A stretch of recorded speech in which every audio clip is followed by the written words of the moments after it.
Your dreams are mine.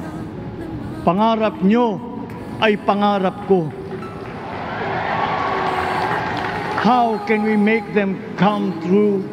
How can we do it together? But I will take it as far as anyone with the same faith and commitment can, as if it depended entirely on himself. Sa pangarap na maging mapayapa ang ating bansa, ang pangarap nyo ay pangarap ko. Sa pangarap na maging maunlad ang ating bansa, ang pangarap nyo ay pangarap ko.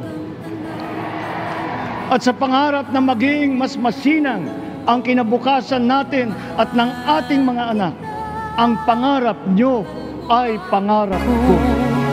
Hanggang pangarap na lang ba ito?